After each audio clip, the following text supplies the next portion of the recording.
Samia oye!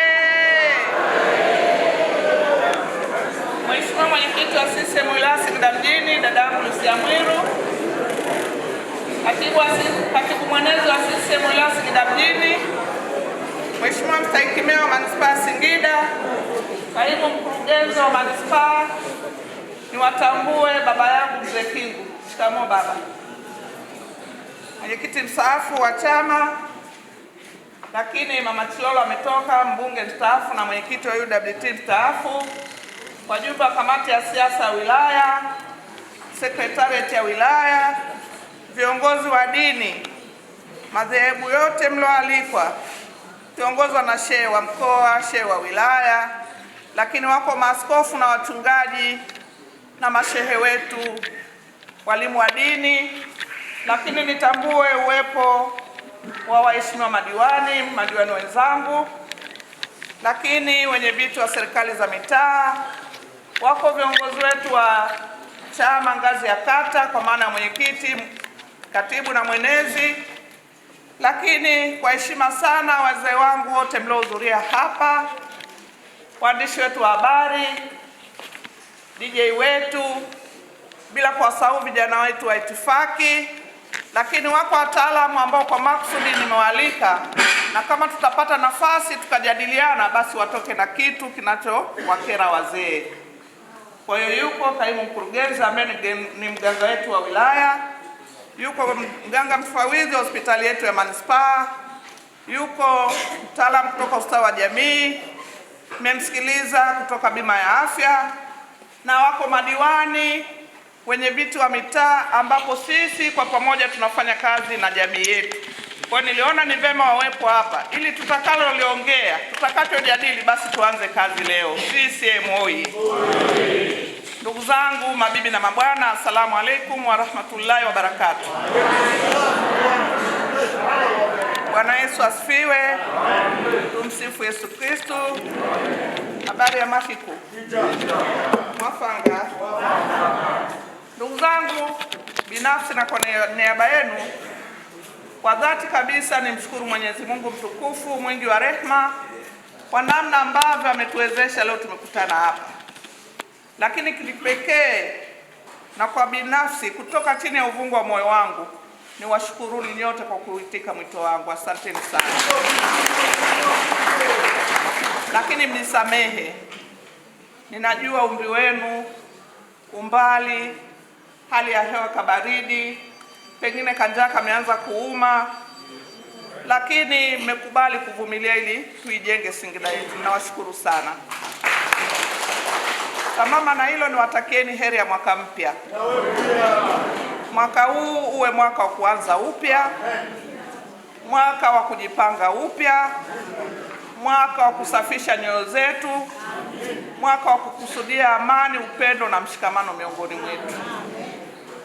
Lakini vile vile niwashukuru pia waliko wengine, mmekuja kuwatia joto wazee, peke yao wasingeweza. Nimewaalika viongozi wa dini, nikijua mna dhima kubwa katika jamii.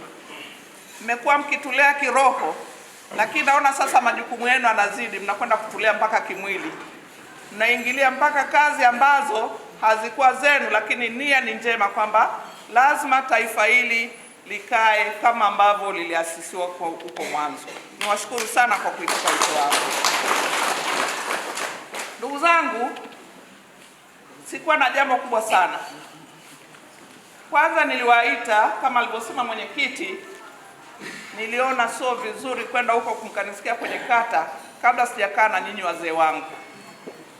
Sote tunajua hata tulivyokuwa tunakuwa, mimi niliajiriwa benki, nikaambiwa mshahara wako wa kwanza ukiupata mnunulie mzee shati, si ndio? Na mimi nimeona mtu wa kwanza kuongea leo ni nyinyi wazee wangu, walezi wangu na wazazi wangu. Kanisamehe kama nimekosea, lakini niliona ni vema nianze na nyinyi halafu nitoke huko nje.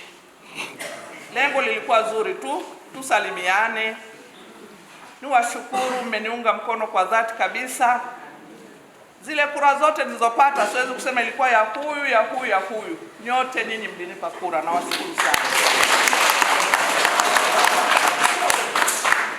Lakini mliniunga mkono, mlinishauri, hasara wapiga kura wengine. Hii yote ni kuhakikisha kwamba jambo letu linakwenda vizuri, na mimi nikawiwa kusema niwaite wazee wangu, tushauriane, tusemezane. Kikubwa kwanza ni washukuru, halafu kama mtaridhia kutokana na muda, basi na nyinyi niwasikilize kidogo, tukishirikiana na wataalamu hawa. Lakini najua kikubwa mtanishauri, mtanielekeza, na mimi niwaambie niko tayari kusikiliza ushauri wenu ili tuanze vizuri. Ndugu zangu, mimi sio mgeni kwenye uongozi, lakini kwenye uongozi peke yako huwezi bila kukubaliana na watu unaowaongoza. Kama watu unaoongoza hawaafiki, hata utumie mbinu gani ni bure. Kwa hiyo nimekuja kuwaomba wazee wangu, kama kulipitika chochote, bahati nzuri ni mwaka mpya, tuanze upya. Mimi binafsi sijambeba mtu kwenye moyo wangu mweupe, na ndio maana unaona nimealika kila aina ya mtu huku ili kujenga umoja na mshikamano miongoni mwetu. Nimekuwa mstahiki wa manispaa, tumeshirikiana vizuri wengi wenu, na nawaambia mimi ni yule, sijabadilika, na namuomba Mwenyezi Mungu asinibadilishe. Basi kama nilivyo, na nyinyi watu wangu kama tulivyozoeana, ubunge ni jina tu, lakini nabaki kwa yagi yule mlomzoea, tuongee lugha zile, mikutano yetu ile, mahali petu pale, ili kuhakikisha kwamba tunaendelea kuwa wamoja. Hilo ndio kubwa lazimu mimi kuwaita hapa na kuchanganya baadhi ya makundi.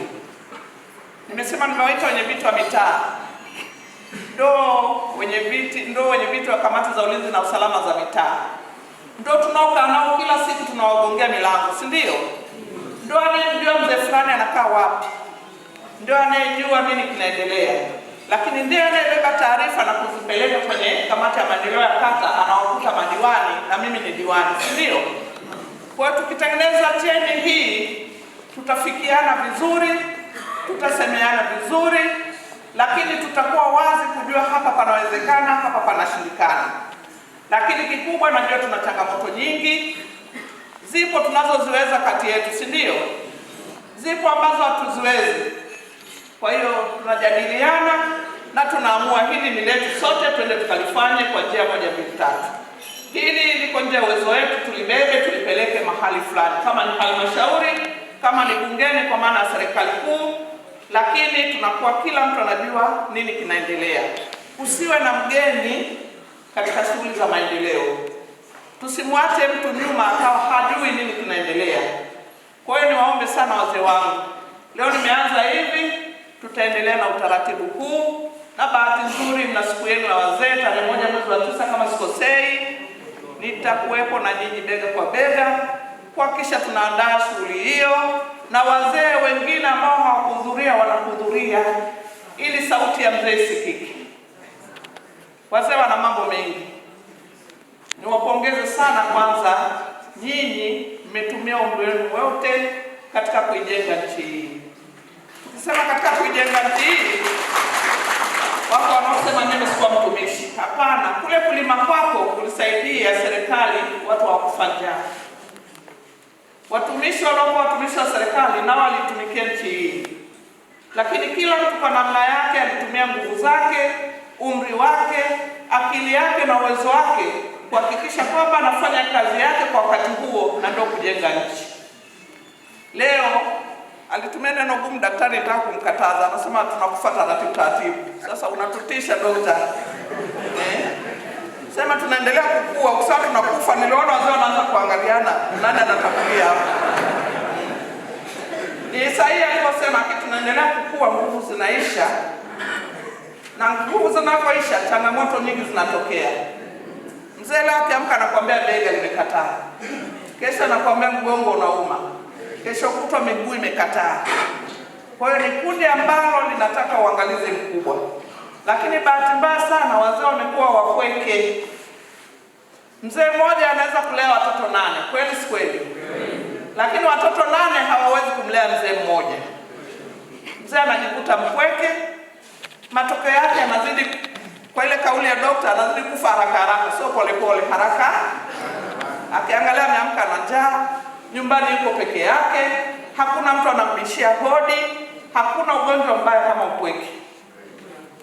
Kwa tutengeneze utaratibu wa kukutana. Tukikutana utaongea na mwenzako, utamwambia mguu unauma, atakwambia nilienda kwa Dr. Yuna akanipa kadawa kwa kuchua, nikajisikia vizuri. Unapata faraja. Kumbe hata ile dawa pengine haikukusaidia sana, lakini unapata faraja kwa sababu unakutana na watu. Kwa hiyo nimeonelea ni vyema tu tunakutana, tunaongea, tunashauriana, na kikubwa tunarisishiana historia, jambo ambalo limepotea na ndilo linatugharimu leo, au sio hivyo? Ndugu zangu,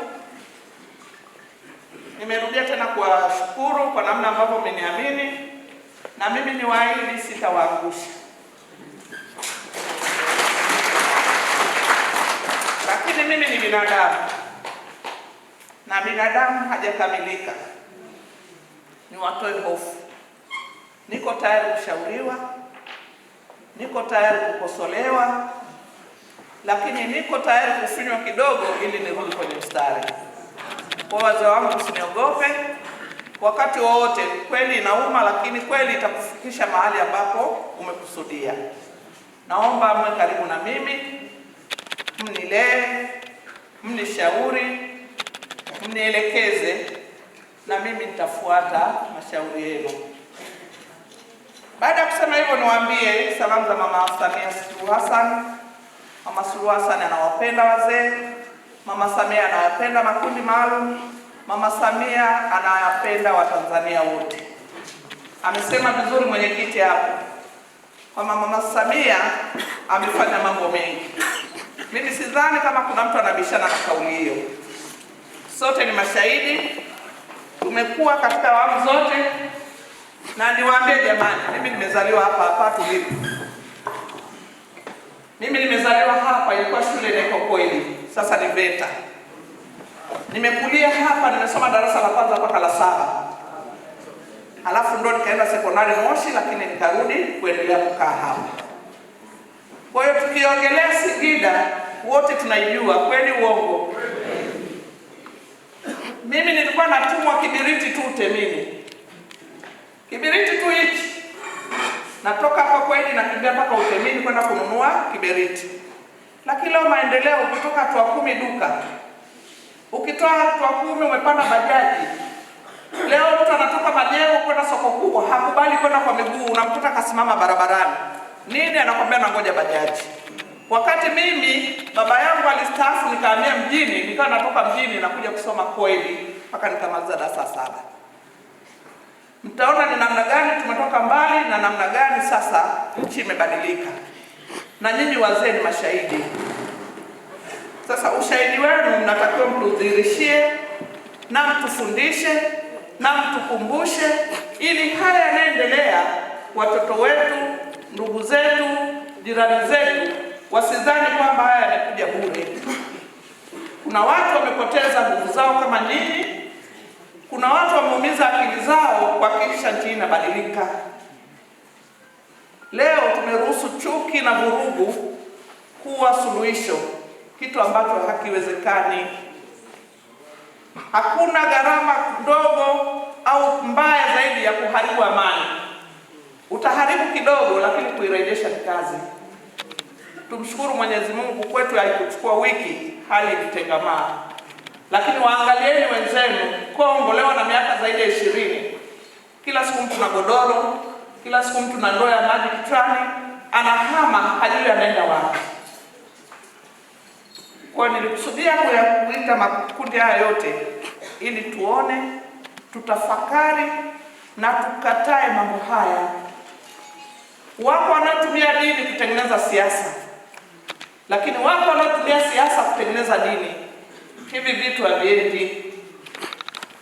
Turudi kwenye misingi yetu na tujenge heshima kama mlivyosema shehe wa mkoa. Kila mtu akisimama kwenye nafasi yake akatimiza majukumu yake inapotakiwa, nchi hii itakwenda. Wako wanaodai haki, wako wanaodai amani. Sasa sijui kipi kianze. Vyote vina vya msingi, Lakini unaipataje haki kama hakuna amani? Sisi Tanzania tumezoea kukaa mezani tukajadiliana kwamba hapa ndio, hapa sio. Sasa ukisema unataka haki wakati hakuna amani, mnaipataje hiyo haki? Mnaipataje hiyo katiba mpya? Kwa hiyo lazima tutafakari, tusiruhusu mioyo yetu ikajengwa na maneno ya fitna, ikajengwa na propaganda, ikajengwa na uchochezi kwamba sisi tunaonewa kuliko watu wote. Ni kweli? Mkiangalia TV amoni Ulaya watu wamelala nje machokorani, si wapo? Swala la ajira ni la dunia nzima, lakini tunaangalia yale mahitaji muhimu ya binadamu. Nimesema nimezaliwa hapa kweli, nimesoma hapa. Nimesoma darasa la kwanza mpaka la 7, sijajua kiatu kiguuni kinafananaje, mtoto wa walimu. Lakini leo mtoto wako akubali kwenda shule na lapa, anataka kiatu na socks, kweli uongo? Lakini anataka na 500 ya kwenda shule. Mimi nilikuwa sijui hela. Kwa lazima tukae tutafakari vizuri. Serikali ilichofanya ni kuboresha miundombinu. Nikiwa mstahiki meya huyu aliwahi kuwa naibu wangu. Tulipokea fedha nyingi sana. Tumejenga madarasa mengi sana. Wakati naanza umeya, siku moja nilifanya ziara Mtipa, shule ya msingi Manga. Nikakuta wanafunzi wamekaa chini mpaka kwenye ubao mwalimu hawezi kuandika. Leo watoto wote wanakaa kwenye madawati, kuna madarasa ya kutosha. Mapungufu ni kawaida kwa sababu tunazaliana, na serikali imejipanga kuhakikisha kwamba mambo haya yaendi. Na kwa bajeti niliyoiacha ambayo inatekelezwa sasa, tulitenga milioni 70 ya kutengeneza madawati ili watoto sasa wakae vizuri, sio kwa kubanana. Na mstahiki meya huyu najua atasimamia. Lakini tumeona ujenzi wa shule mpya. Nyinyi ni mashahidi. Katika umri wenu haijawahi tokea shule ikajengwa yote imekamilika. Iliwahi kutokea? Zaidi ya kuchangishana 10,000, 5,5, mnajenga kadarasa kajaisha, mnaanza lingine tena. Kweli uongo? Lakini tumeona ajira ya walimu ambao ilisimama sasa wanaajiriwa.